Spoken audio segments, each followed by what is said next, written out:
స్వాగతం. జనసేన చీఫ్ మొత్తానికి స్పందించారు.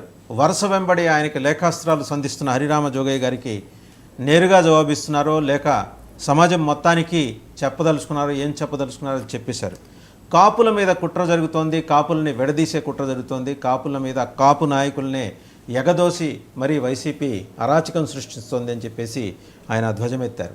అలాగే మాస్టర్ క్రిమినల్ బ్రెయిన్ తూర్పుగోదావరి జిల్లాలో జరిగిన విధ్వంసకాండ సందర్భంగా అది ఎవరో అందరికీ తెలుసు, వారు ఇప్పుడు ఎక్కడున్నారో అందరికీ తెలుసు అంటూ పరోక్షంగా ముద్రగడ పేరును ప్రస్తావించారు.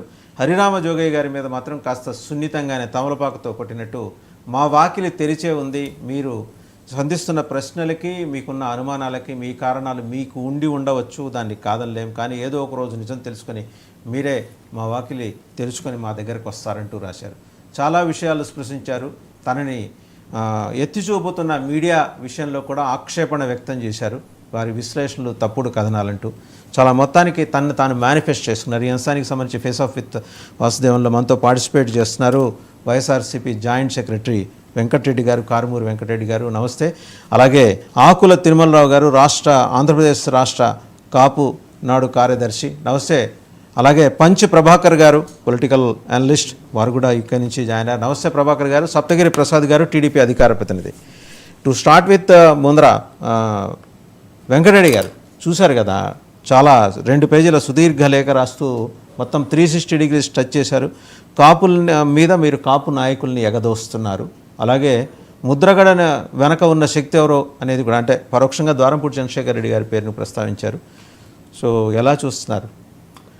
ముందుగా వాసుదేవన్ గారు, మీకు 99 టీవీ ప్రేక్షకులకి, ప్యానల్లో ఉన్న అందరికీ నమస్కారాలు. ఇంతకీ కాపు నాయకుడు ఎవరు? పవన్ కళ్యాణ్ కాపు నాయకుడా? మేము కాపు నాయకుడి మీద కాపుల్ని ఎగదోసామని అన్నారు కదా. అంటే పవన్ కళ్యాణ్ జనసేన పార్టీ అనే పార్టీకి అధ్యక్షుడా, లేదంటే కాపుకి సంబంధించినటువంటి ఏమన్నా ఒక ఆర్గనైజేషన్ పెట్టుకొని దానికి ఏమన్నా నాయకుడా? కాదు కదా. మరి ఎవరిని ఎగదోసామో చెప్పాలి. రెండోది ఎవరి మీదకి ఎగదోసామో చెప్పాలి. ఇప్పుడు ఆయన అదేంది, పవన్ కళ్యాణ్ అనే దాని మీద ఎవరినైతే మేము ముద్రగడ గారినో ఇంకోళ్ళని ఎగదోసామనేది ఆయన మీనింగ్లో అలా అర్థమైతే, ఆ విధమైనటువంటి అర్థంలో వచ్చేటట్టుగా ఆయన కానీ ఆ లేఖలో ఉండుంటే, అంటే మీరు మరి కాపులకు ప్రతినిధి అని మీ అంతకు మీరు సర్టిఫికేట్ ఇచ్చుకోవడానికి ఎవరు ఇచ్చారు మీకు? అది మీరు అదే భీమవరం, అదే గాజువాకలో, అదే కాపు సామాజికంగా ఎక్కువ చోట పోటీ చేస్తే కాపులే నాకు ఓట్లే లేదని చెప్పి మీరే అనేక సందర్భాల్లో మాట్లాడారు. ఇదే కాపులకు సంబంధించినటువంటి రిజర్వేషన్ని మీ దత్త తండ్రి చంద్రబాబు నాయుడు గారు అధికారంలో ఉన్నప్పుడు ఆయన ఏమన్నాడు? ఆయన 2014 ఎన్నికలప్పుడు ఇచ్చిన మేనిఫెస్టో ఏంటి? కాపుల్ని బీసీలోకి జాయిన్ చేస్తా అని. మరి బీసీ ఎఫ్ లేదంటే బీసీ ఇంకా కేజీ అట్లా జాయిన్ చేశాడా? లేదు కదా. మరి జాయిన్ అయినప్పుడు ఇదే కాపుల రిజర్వేషన్ అంశంలో ముద్రగడ పద్మనాభం గారు ఆయన కిర్లంపూడిలో దీక్ష చేస్తూ ఉంటే ముద్రగడ గారిని, వాళ్ళ భార్యని, వాళ్ళ కోడల్ని ఇదే నారా లోకేష్ లంబూతులు తిడితే మరి పవన్ కళ్యాణ్ ఎక్కడున్నాడు?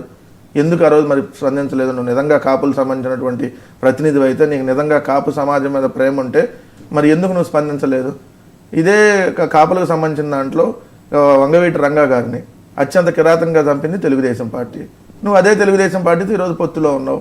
మరి నువ్వు ఇంకా కాపులకు సంబంధించి ప్రతినిధి ఎట్లా అవుతావు? అసలు నువ్వు చంద్రబాబు నాయుడుకి ప్రతినిధివి, నువ్వు రాజకీయ పార్టీకి కూడా ప్రతినిధివి కాదు. నువ్వు ఇంకా కాపు సమాజం గురించి మాట్లాడే అర్హత నీకు ఎక్కడ ఉంటుంది? నువ్వే కొన్ని సందర్భాల్లో ఏమంటావు? కాపులు, తెలగ, బలిజ అందరూ ఐక్యంగా ఉండి కాపులకు రాజ్యాధికారం కావాలన్నావు. మరి నువ్వు అదే మాట మీద నిలబడ్డావా?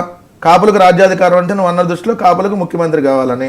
సరే, మరి అదే దాని మీద కూడా నువ్వు నిలబడకుండా కమ్మాలకు ముఖ్యమంత్రి ఇవ్వడానికి నేను పనిచేస్తాను, చంద్రబాబు నాయుడే ముఖ్యమంత్రి అభ్యర్థి మీరంటాము. అదేవిధంగా మీ బ్రదర్ లోకేష్ కూడా అదే అంటున్నాడు కదా, పవన్ కళ్యాణ్ ముఖ్యమంత్రి ఏదండి, already Chandrababu Naidu deputy CM కూడా వాళ్ళకి ఎందుకు ఇస్తాము, అవన్నీ పొలిట్ బ్యూరో తీసుకొని నిర్ణయించుకున్నది, మేము ఎన్ని సీట్లు ఇస్తే అన్ని తీసుకోవాల్సిందే అని చెప్పి వాళ్ళు అవహేళనగా మాట్లాడుతున్నా. ఇప్పుడు కూడా నువ్వు వాళ్ళ భజనే చేస్తా. నువ్వు ఏ విధంగా ఎవరికి ప్రతినిధి అవుతావు? ఒకటి స్పష్టం సార్, మేమైతే ఎవరిని ఎగదోయాల్సిన పని లేదు. ఇదే కాపులు ఎక్కువగా ఉండేటటువంటి ఈస్ట్ వెస్ట్ గోదావరి జిల్లాల్లోనే ఇదే జగన్మోహన్ రెడ్డి గారు పాదయాత్రలో క్లియర్గా చెప్పారు, కాపుల రిజర్వేషన్ అనేది రాష్ట్ర ప్రభుత్వం పరిధిలో ఉండే అంశం కాదు, దాన్ని మనం చేయలేనటువంటి అంశం. చేయలేని దాన్ని నేను చేస్తానని చెప్పి చంద్రబాబు నాయుడు లాగో పవన్ కళ్యాణ్ లాగో నేను అట్లాంటి మోసపు మాటలు నేను చెప్పను, నేను చేయలేని దాన్ని, అది మా పరిధిలో లేదు అనేది క్లియర్గా చెప్పారు. చెప్పినప్పుడు మెజారిటీ కాపులు ఎస్ చంద్రబాబు నాయుడు లాగా అబద్ధాలు